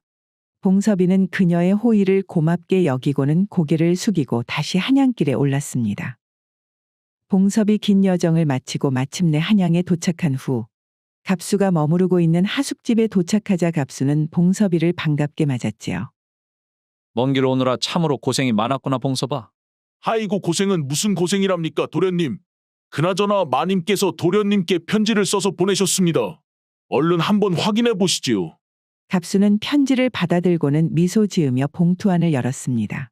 그러나 편지를 읽어 내려가던 그의 표정은 점점 굳어지더니 편지를 들고 있는 손은 떨리기 시작하였지요. 편지의 내용인 즉슨 며느리가 아들을 낳는다는 것이 팔도 못 쓰는 흉측한 아이를 낳아 우리 가문에 먹칠을 하게 생겼구나. 내 당장의 며느리와 아이를 쫓아버리려고 하니 부디 이 애미를 이해해다오. 이것이 도대체 무슨 일이란 말인가? 충격적인 내용의 편지를 보고 마음이 급해진 갑수는 곧바로 책상에 앉아 답장을 쓰기 시작했습니다. 어머니, 만약 아이가 팔을 못 쓰는 아이라고 하더라도 이는 하늘의 뜻으로 받아들여야 합니다. 며느리와 아이를 내쫓지 마시고 제가 과거를 마치고 집으로 돌아갈 때까지 기다려 주십시오. 모든 것은 제가 돌아가 직접 확인하겠습니다. 편지를 쓰고 난 갑수는 봉섭이에게 봉투를 건네며 당부했습니다. 봉서봐, 이 편지를 가지고 최대한 빨리 나주로 돌아가거라. 한시가 급한 일이니 최대한 빨리 돌아가야 한다. 알겠습니다, 도련님. 무슨 일인지는 모르겠지만 제가 최대한 빨리 가겠습니다. 봉섭이는 나주로 가는 도중에 지난번 한양으로 올 때 머물렀던 과부의 집이 머릿속에 떠올랐지요. 그렇게 고마우면 내려오는 길에 꼭 좀 다시 들러주시오. 내 그때는 느긋하게 술도 같이 마시고 다른 재미도 좀 봐보고 하십시다. 그리하여 봉섭이 다시 그 과부 옥자의 집에 들르니 이번에도 역시 그녀는 봉섭이를 환대하며 술상을 차려주었지요. 하이고 참말로 다시 찾아주셨구만요. 그나저나 이번에는 또 어디로 가시는 길입니까? 이번에는 나주로 가는 길입니다. 도련님께 편지를 전해주었는데 무슨 일이 있었던 건지 저에게 바로 답장을 써주시고는 최대한 빨리 나주로 가 전해달라고 하시더라고요. 옥자는 그 말을 듣자마자 속으로 흡족한 미소를 지었습니다. 시간은 밤이 깊어가고 봉섭이 또다시 술에 취해 업어가도 모를 정도로 잠에 취하자 옥자는 다시 한번 봉섭이의 짐을 뒤지고는 편지 봉투를 발견하였는데요. 무엇이라? 팔을 못 쓰는 아이라 해도 며느리와 아이를 내쫓지 말라니 참말로 깨가 쏟아지는구만. 내 이것을 그대로 그냥 두고 볼성 싶으냐? 옥자는 지난번처럼 다시 편지지를 꺼내 아기에 가득 찬 내용을 쓰고서는 그것을 봉투에 봉인한 후 원래 자리에 돌려놓고는 비열한 미소를 지었습니다. 며칠 후 봉섭이는 나주에 도착하자마자 갑수에게 받은 편지를 갑수의 어머니에게 전달을 하였습니다. 마님, 도련님께서 무슨 일이 있으신 건지 서둘러서 답장을 쓰시고 마님께 확인을 부탁했습니다. 갑수의 어머니는 봉섭이에게 편지를 받아들고는 읽기 시작했는데요. 편지의 내용을 읽어 내려갈수록 그녀의 얼굴은 점점 굳어가기 시작했지요. 어머니, 편지로는 전부 다 설명할 수는 없지만 당장 제 아내와 아이를 내쫓아야 합니다. 그렇지 않으면 제가 살아서는 나주로 돌아갈 수 있는 길이 없습니다. 우리 갑수가 이런 말을 할 리가 없는데 도대체 한양에서 무슨 일이 벌어지고 있는데 이런 편지를 보낸단 말이냐. 혹시 이 편지가 사실이라면 지금 우리 갑수 목숨이 위험하다는 것인데. 갑수의 어머니는 편지가 어딘가 이상하다는 생각은 들었지만 아들의 목숨이 위험하다는 상황에 그녀의 마음속은 두려움으로 가득 찼고 더 이상 냉철한 판단을 내릴 수가 없었지요. 그리하여 그녀는 안방으로 조용히 며느리 춘심이를 부르고는 떨리는 목소리로 말을 했습니다. 아가, 말이다. 이런 말을 하는 것이 참으로 갑작스러울 거라는 것을 알지만서도 너가 경수랑 같이 이 집을 좀 나가줘야겠구나. 어머님 지금 그게 무슨 말씀이세요? 갑자기 집을 나가달라뇨. 춘심이 깜짝 놀라 묻자 갑수의 어머니는 춘심이에게 갑수가 보낸 편지를 보여주며 말을 이어갔습니다. 지금 갑수가 내 무슨 사정인지는 모르겠다만 너를 집에서 내보내지 않으면 목숨이 위험할 수 있다고 직접 편지를 써보냈구나. 나도 도대체 이게 무슨 사정인지 믿기는 어렵지만 그렇다고 갑수의 목숨이 위험하다는데 어쩔 수가 없지 않겠니? 그리고 그녀는 춘심이에게 돈꾸러미를 꺼내며 말을 이어갔지요. 이 돈이면 올 겨울을 넘기는 것은 충분할 것이다. 이 결정을 내리는 나도 쉽지는 않았으니 너가 이해를 좀 해주기를 바라마.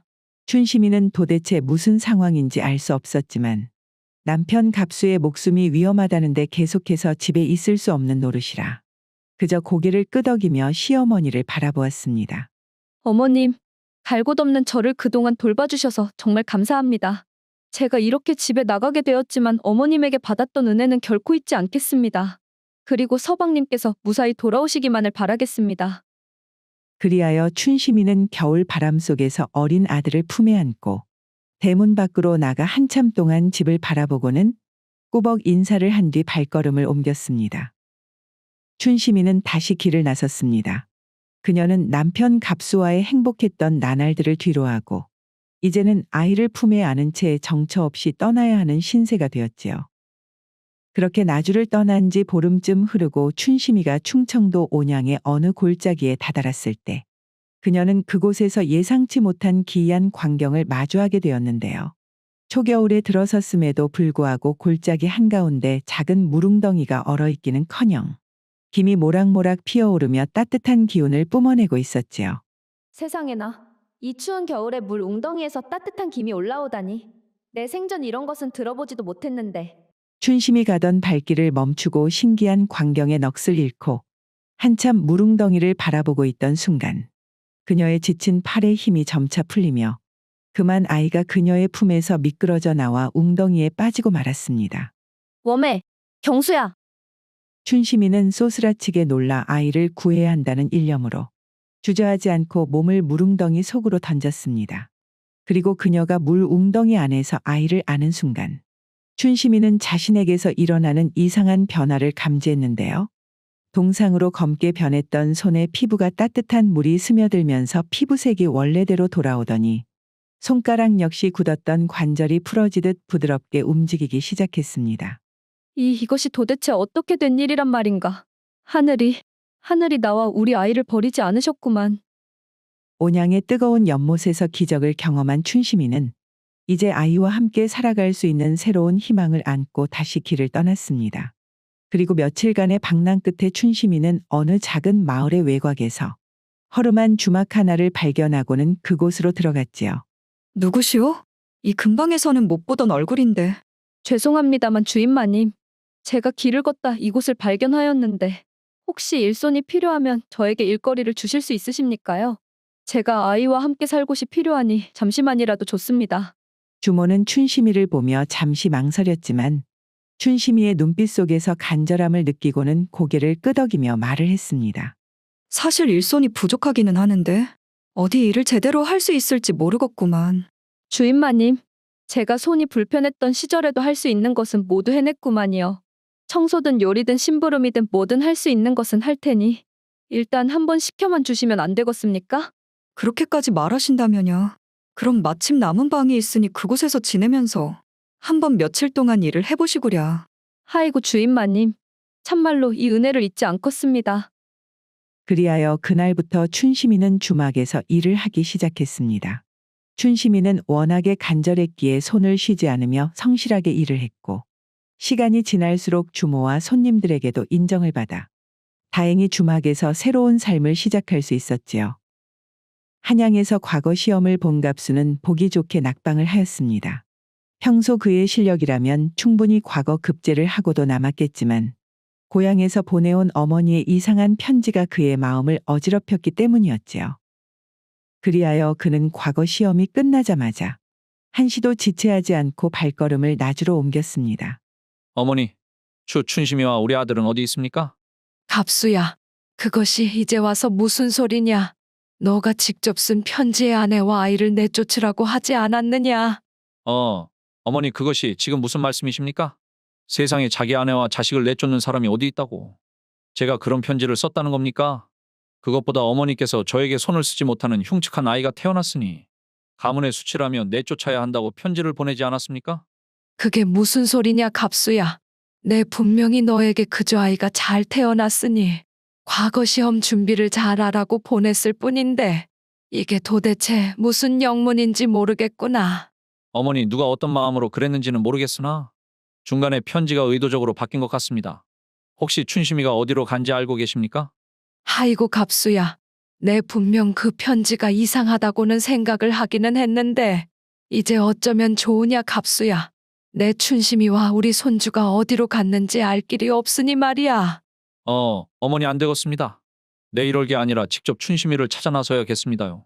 제가 반드시 찾아서 데리고 올 테니 어머니께서는 이게 도대체 어찌 된 일인지 알아봐 주셔요. 갑수는 춘심이와 아이를 찾기 위해 아무 단서도 없는 상태에서 길을 나서기로 했습니다. 그리고 이 마을 저 마을을 거치며 마을 사람들에게 묻고 또 물었지만 누구도 춘심이의 행방을 알지 못했지요. 그렇게 아무 소득 없이 무려 5년의 세월이 흐르고 쉬지 않고 전국을 떠돌며 부인을 찾아 헤매느라 거짓골이 된 갑수는 하루는 배고픔과 지친 몸을 달래기 위해 어느 외딴 주막에 들러 자리를 잡았습니다. 그리고 그곳에서 주막 안을 찬찬히 둘러보던 갑수는 깜짝 놀라고 말았는데요. 주막에서 일을 하던 여인이 자신의 부인 춘심이와 너무나 똑같이 생겼기 때문이었지요. 참으로 이상한 일이구나. 분명 저 여인은 우리 부인과 얼굴뿐만 아니라 행동하는 것도 똑같은데 말이야. 그런데도 손이 저리 멀쩡한 것을 보니 세상에 이렇게 닮은 사람이 존재할 줄이야. 한편 그곳에서 일하는 춘심이 역시 손님으로 온 사내를 보고 깜짝 놀라기는 마찬가지였습니다. 아이고 어쩌면 저리 우리 서방님과 닮았을까? 춘심이는 그 사내를 보고 가슴이 철렁했지만 이내 고개를 저으며 속으로 생각했지요. 우리 서방님이라면 지금쯤 이미 과거에 급제의 관직에 올랐을 텐데 저런 허름한 차림으로 이곳에서 밥을 먹을 리가 없지. 내 그리움이 깊어지니 다른 사람도 우리 서방님처럼 보이는가 보구나. 그렇게 생각을 하고 춘심이 다시 일을 계속하려던 순간 놀라운 일이 벌어졌습니다. 주막안에서 뛰어놀던 춘심이의 아들 경수가 생전 처음 본 갑수에게 달려가더니 아버지, 어째 이제야 오셨습니까요? 하고 갑수의 품에 안기는 것이 아니겠어요? 그제서야 상황 파악이 된 갑수는 자리에서 벌떡 일어나 춘심이에게 다가갔습니다. 춘심이? 자네 춘심이 맞는가? 이 아이는 우리 아들이고. 아이고 세상에. 이것이 눈이 있어도 다 소용이 없구만요. 아버지 얼굴을 태어나 한 번도 본 적이 없는 우리 아들이 우리보다 먼저 지 아버지를 알아보니 말이에요. 춘심이의 얼굴에는 눈물이 가득했지만 입가에는 미소가 번지고 있었습니다. 그녀의 말에 갑수도 눈시울을 붉히고 춘심이와 자신의 아들을 번갈아 바라보았지요. 그렇게 둘은 5년이라는 긴 세월 동안 쌓인 상처와 고난을 눈물과 미소로 녹이며 마침내 재회했습니다. 이후 갑수와 춘심이는 나주의 집으로 다시 돌아왔습니다. 갑수의 어머니는 춘심이를 보자마자 눈물을 흘리며 다가와 춘심이의 손을 잡았지요. 아이고 춘심아, 이 모자란 나 때문에 그동안 얼마나 고생이 많았냐 그래. 내 그 편지를 확인해 보지도 않고 너랑 우리 손주를 쫓아버리다니. 내 미안하다는 말 말고는 너한테 할 수 있는 말이 없구나. 어머니, 이제 다 지나간 일이에요. 중요한 것은 우리가 이렇게 다시 만났다는 것이니 저는 이제 그걸로 충분합니다요. 갑수의 어머니는 춘심이의 너그러운 말에 눈물을 훔치며 고개를 끄덕였습니다. 그래, 네 말이 맞다. 우리가 일이 다시 하나가 된 것이 무엇보다도 중요한 일이지. 그동안 참말로 고생했다, 아가. 마침내 모든 가족이 재회하게 되자 갑수는 다시 과거 시험 준비를 했습니다. 오랜 세월 동안의 방랑과 고난은 그의 마음을 전에 없이 더욱 단단하게 만들어 주었기에 마침내 갑수는 과거 시험에 합격을 하게 되었고 부인 춘심이의 내조를 등에 업고는 관직에서도 승승장구하였습니다. 이후 그들의 이야기는 마을에 퍼져 마을 사람들 사이에서도 오랫동안 화제되었다고 하네요. 춘심이의 계모 옥자는 어떻게 되었냐고요? 갑수가 춘심이를 찾아 집을 나선 이후 갑수의 어머니는 머슴 봉섭이를 추궁하여 한 과부가 중간에 편지를 일부러 바꾼 것을 알아내고는 그녀를 관아에 고발을 하였습니다. 제가 무슨 잘못을 했다고 이러십니까? 저는 그저 제 집에서 손님을 맞았을 뿐입니다요. 아이고 인두껍을 쓰고 참으로 뻔뻔하구만요. 원님 그것이 말입니다. 처음에는 태어난 척 모르는 일이라고 잡아댄 그녀는 봉섭이가 증인으로 나서 그녀가 술로 자신을 취하게 한 후 편지를 바꾼 일을 원님께 증언하자 마침내 원님의 심판을 받게 되었지요. 내가 꾸민 음모로 인해 한 가정이 파탄날 뻔했으며 무고한 여인과 아이가 죽을 고비를 넘기게 만들었으니 이 죄는 결코 가볍게 처리할 것이 아니다. 결국 옥자는 관아에서 죽도록 곤장을 맞고는 옥에 갇히게 되었는데요. 얼마나 심하게 곤장을 맞았는지 이후 다시는 일어설 수도 없는 안진뱅이가 되었다고 합니다.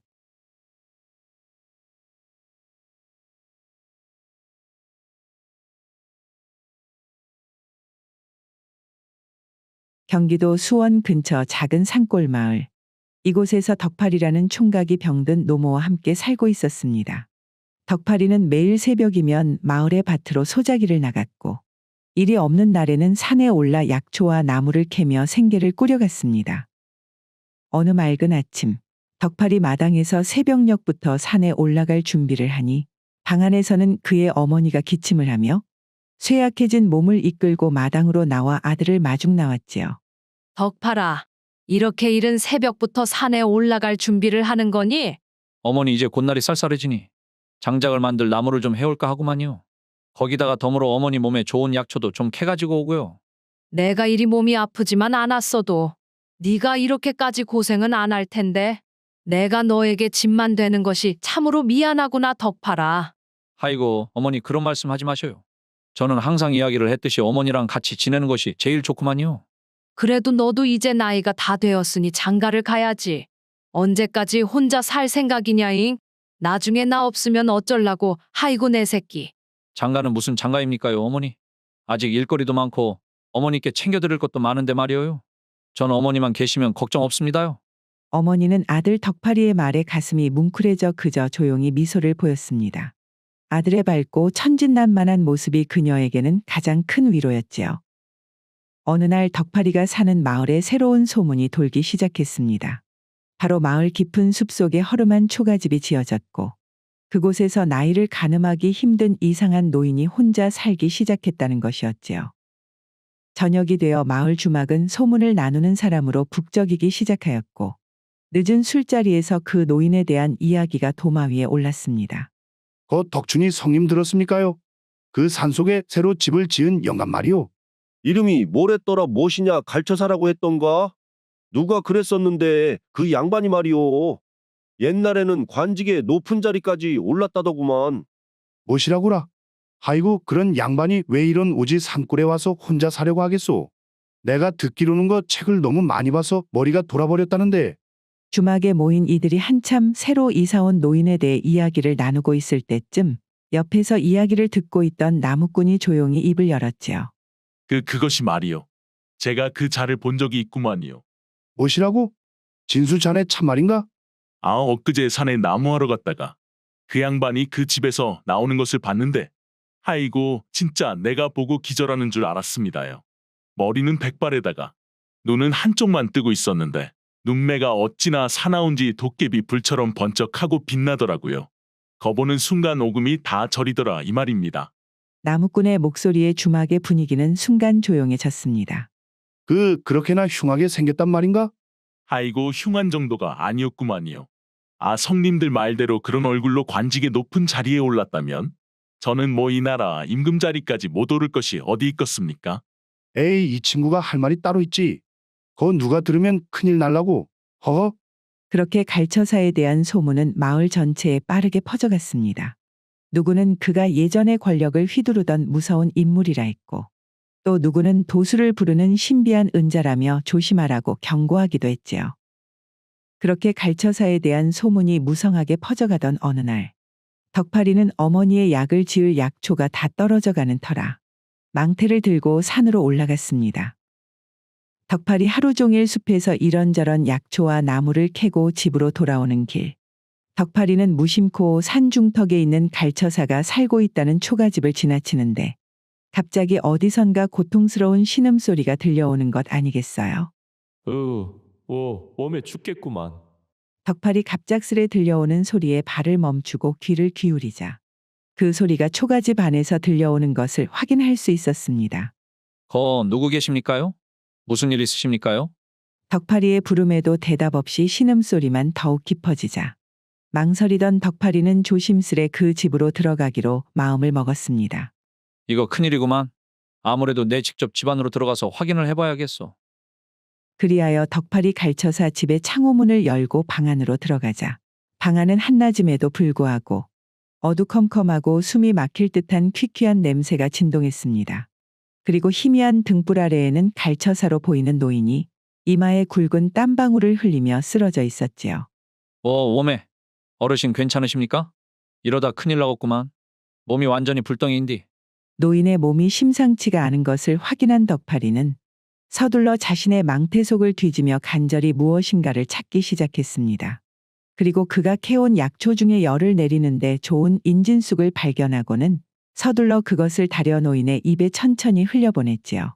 이후 다행히도 약초물을 몇 차례 마신 노인은 점차 가쁜 숨을 안정된 숨으로 바꿔 쉬기 시작하였습니다.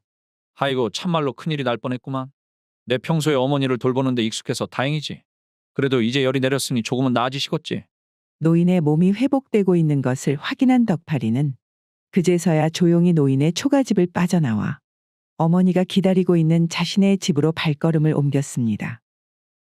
그 뒤로 덕파리는 산에 약초를 캐러 갈 때마다 갈처사의 병세를 살피기 위해 그의 집에 먼저 들렀습니다. 덕파리 자네가 아니었다면 진짜 큰일이 날 뻔했구만. 자네 덕분에 내 목숨을 건졌으니 자네는 참말로 내 생명의 은인일세. 아이고 처사님 별 말씀을 다 하십니다요. 저는 그저 사람 된 도리로 도와드린 것뿐이고 운이 좋게도 제가 약초를 캐고 내려오는 길이었기에 빨리 조치를 할 수 있었던 것이었구만요. 그나저나 오늘도 산에 약초를 캐러 가는 모양이지. 그럼 말일세. 오늘은 평소보다 좀 더 깊은 곳으로 가보는 것은 어쩐가? 거의 산 북쪽 중턱 바위 아래도 한번 봐보고 말일세. 북쪽 중턱 바위 말입니까요? 덕파리는 갈처사의 말에 의아했지만 일단 한번 믿어보기로 하고 산 중턱으로 향했습니다. 그리고 그의 조언대로 바위 밑을 헤쳐보니 그곳에는 오래된 삼이 땅 속에 묻혀 있었지요. 오메. 참말로 그 어르신 말씀 그대로구만. 그 이후에도 덕파리는 갈처사가 알려준 방향으로 가기만 하면 꼭 귀한 약초를 발견하곤 했는데요. 그렇게 시간이 흐를수록 둘은 점점 더 서로를 신뢰하게 되었고 덕파리는 산행을 마치고 집으로 돌아갈 때마다 갈처사의 집에 들러 술잔을 기울이는 것이 하루 일과가 되어버렸지요. 처사님 덕분에 요즘 어머니에게 이전에는 써보지도 못한 좋은 약초를 많이 쓰게 되어 요즘은 어머니의 기침이 많이 잦아들었습니다. 그거 참 듣던 중 반가운 소리구만. 처사님, 그런데 도대체 어찌하여 산속의 모든 지리를 이리도 훤히 아십니까요? 저야 평생을 여기 살았어도 아직도 모르는 곳이 더 많은데 말입니다. 갈처사는 덕파리의 물음에 조용히 웃으며 대답했습니다. 이런저런 공부를 많이 하고 어느 한 가지에 이치를 깨우치면 길 이외에도 여러 다양한 것이 보이는 법이지. 하지만 그것이 보인다고 하여도 바꿀 수는 없는 노릇이네. 내 젊은 날에는 그것들을 바꿔보려고 부더니도 시간을 썼지만 이렇게 나이가 들어서야 세상에는 바꿀 수 없는 길이 있다는 것을 깨닫게 되었고 받아들이게 되었구만 그려. 덕파리는 그 말이 무슨 뜻인지 정확히 알 수는 없었지만 갈처사의 깊은 눈빛에서 뿜어져 나오는 무언가 비범한 지혜는 엿볼 수가 있었습니다. 그리고 시간이 흘러 어느 가을 저녁, 그날도 덕파리는 약초를 캐고 돌아오는 길에 마을 주막에서 술 한 병을 사서 갈처사의 집으로 향했습니다. 오늘도 갈처사와 함께 술을 마시며 이야기를 할 생각에 갈처사의 집으로 향하는 덕파리의 발걸음은 무척이나 가벼웠지요. 그 주막에서 술을 한 병 사가지고 왔구만요. 마침 그렇지 않아도 술이 당기던 차였는데 잘 되었구만. 이 술이 그 주막에서 제일로다가 맛이 괜찮은 술이라고 하더구만요. 오늘은 기분 좋게 한잔 하시지요. 갈처사는 덕파리 따라주는 술을 지그시 바라보았지요.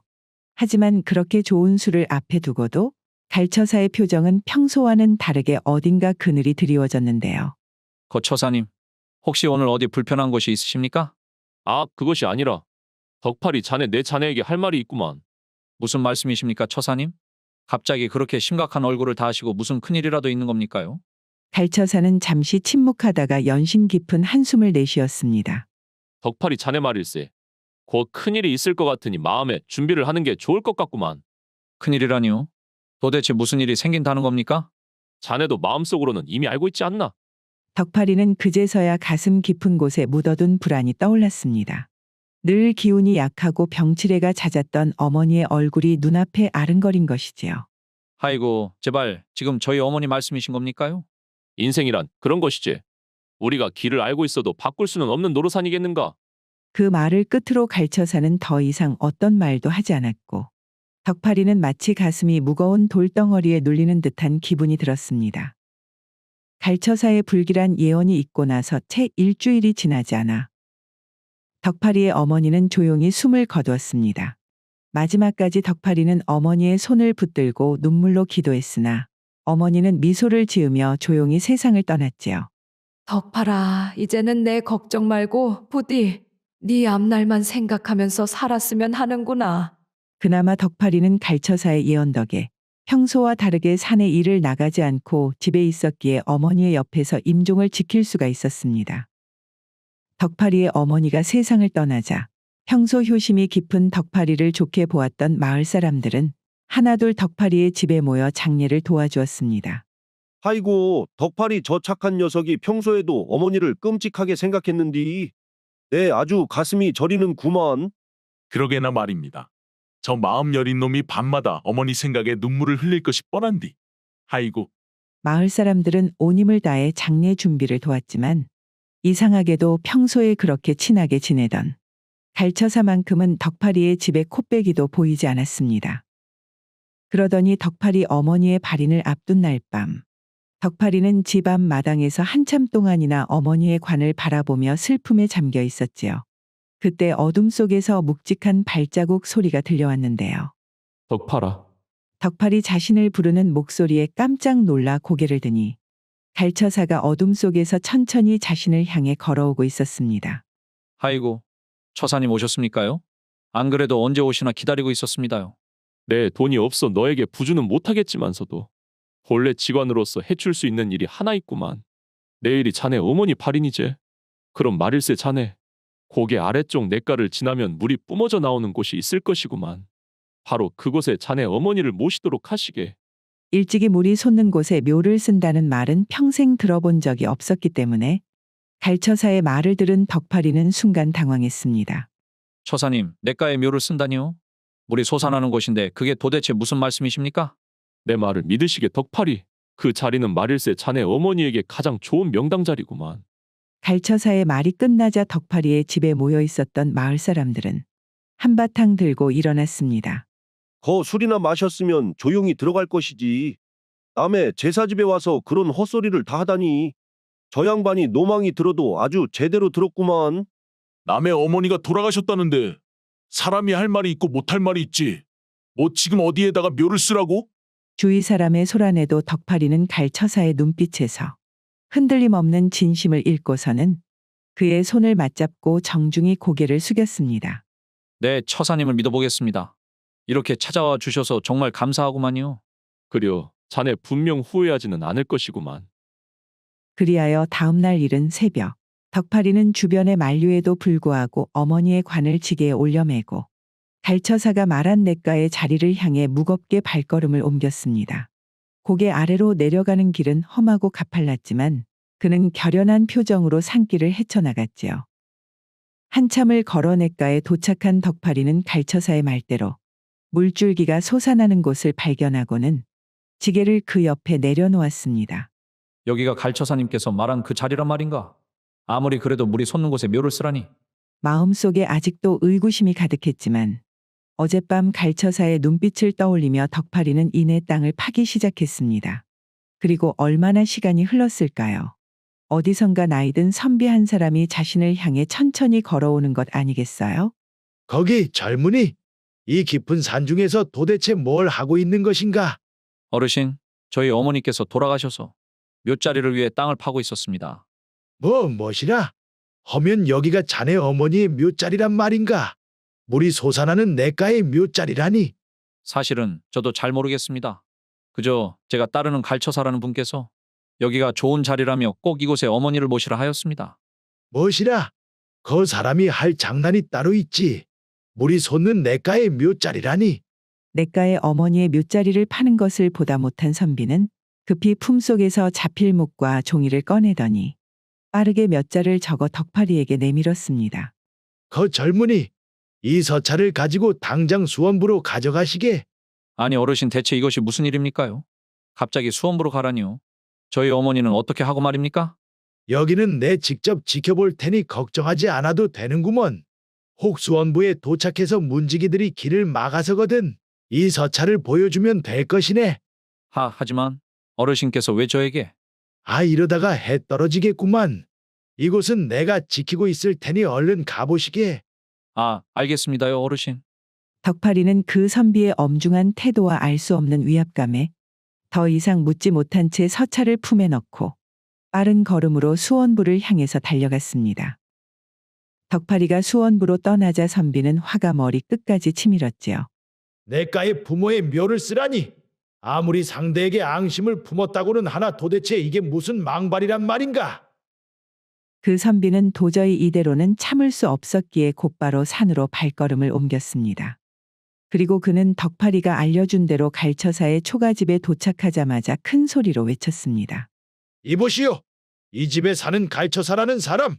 여기 있으면 당장 나와보시오. 선비의 외침에 조용하던 초가집에서 문이 느릿느릿 열리더니 허름한 옷차림의 갈처사가 모습을 드러냈지요. 거 누가 날 찾는 게요? 나는 한양에서 온 선비인데 그대가 갈처사라는 사람이요. 그렇소만. 거 한양에서 이런 깊은 산골까지는 무슨 일로 찾아오셨소? 당신이 덕팔이라는 젊은이에게 어머니 묘자리로 물이 솟는 냇가에 묘를 쓰라고 했다던데 그것이 사실이요? 내가 그리 말했소만 도대체 왜 그러시는 것이오? 갈처사의 태평한 대답에 선비는 화를 억누르지 못하고 쩌렁쩌렁하게 소리를 질렀습니다. 거 듣자니 자네가 자리를 좀 본다고 하던데 물이 펑펑 솟는 내가에 묘를 쓰라니 그런 미친 소리가 가당키나 한 일이란 말이오. 사람을 골탕 먹이는 것도 정도 것이라는 것이 있는 것 아니오. 이 양반이 참견도 유분수지. 당신이 그 땅이 얼마나 좋은 명당인지 알기나 하고 떠드는 것이오? 명당이라고? 이런 어처구니 없는 사람을 봤나? 이 양반아 도대체 저 자리가 어떻게 명당이란 말인가? 선비의 대노에도 갈처사는 태평하게 콧방귀를 끼며 비꼬는 듯 말을 했습니다. 아, 당신 눈에는 물이 솟아나는 것으로 보이겠지만 그 자리는 시신이 들어가기도 전에 쌀 300가마를 받고 명당으로 들어가는 땅이구만. 아, 시신이 들어가기도 전에 발복을 받는 자리인데 그 자리에 물이 있으면 어떻고 불이 있으면 어떻겠는가? 거 아무것도 모르면 잠자코나 있으시오. 무엇이라? 쌀 300가마와 명당 자리라고? 이 이자가 도대체 무엇을 알고 떠드는 소리인가 지금? 그것이 아니면 혹시 진짜로?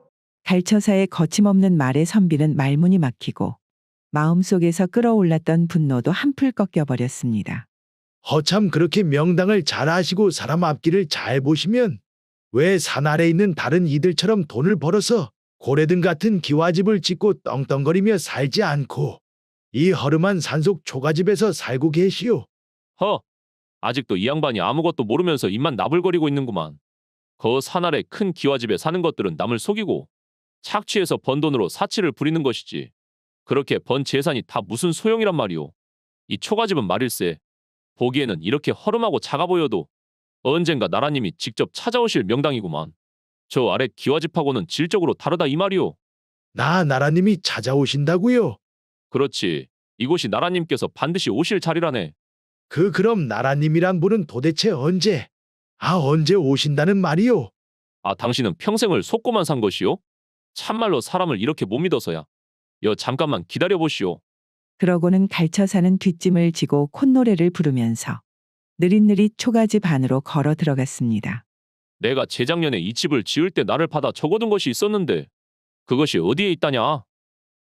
한편 덕파리는 이름 모를 선비의 말대로 지체 없이 수원부로 향했습니다. 깊은 산골에서 나고자라 관아의 좀처럼 갈 일이 없었던 그는 수원부의 웅장한 성문의 위용에 눌려 잠시 머뭇거렸지요. 거기 촌놈, 여기가 어디라고 기웃거리느냐? 덕파리는 당황한 기색으로 허름한 옷자락에서 선비에게 받은 서찰을 문지기에게 건넸지요. 저는 이 서찰을 전하러 왔을 뿐입니다. 문지기는 귀찮은 듯 서찰을 받아들더니 대충 펼쳐놓고는 살펴보았습니다. 그러나 그 서찰의 글을 읽어감에 따라 그의 손은 덜덜 떨리기 시작하였고 얼굴빛은 새파랗게 질렸지요. 워매, 제가 죽을 죄를 졌습니다. 이리 귀한 분을 몰라 뵙고 잠시만 여기에서 기다리십시오.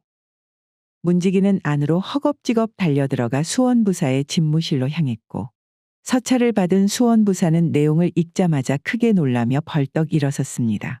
어명, 수원부사는 이 덕팔이라는 자에게 당장 쌀 300가마를 하사하고 좋은 터를 정해 그의 어머니의 묘를 쓰게 할 것.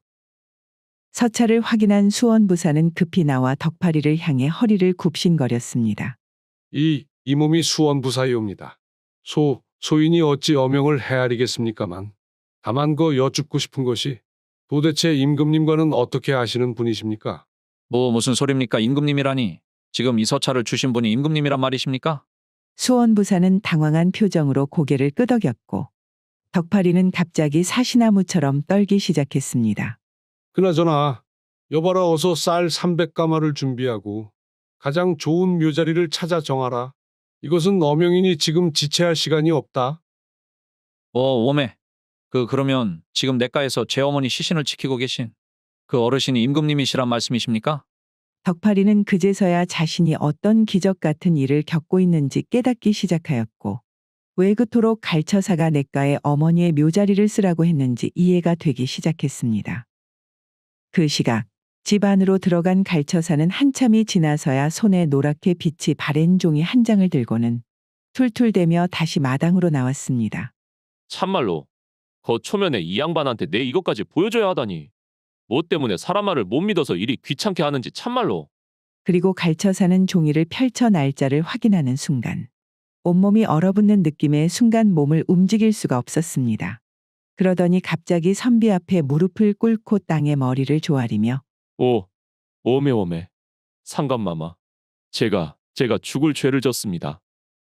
괜찮구만, 괜찮아.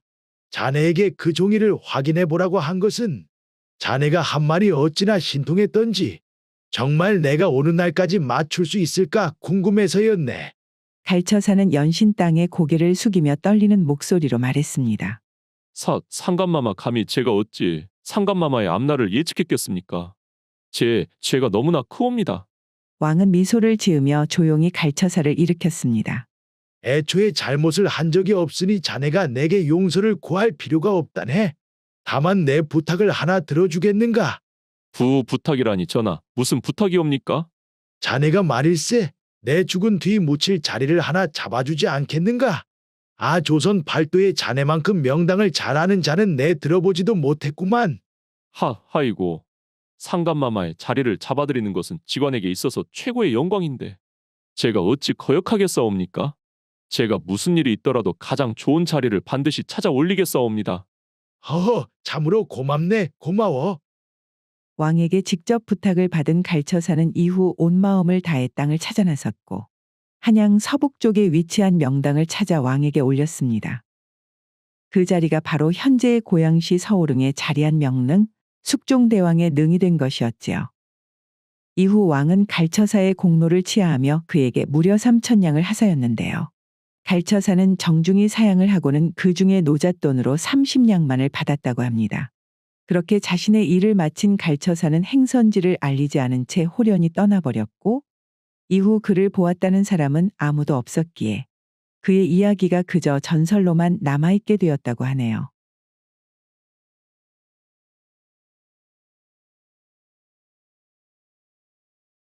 오늘의 고전여행 이야기는 이것으로 마치겠습니다. 오늘도 부족하지만 긴 영상 봐주신 여러분들께 감사드리며 항상 가정의 평안이 깃들기를 바라겠습니다. 그럼 저는 다음 영상으로 다시 찾아뵙겠습니다. 감사합니다.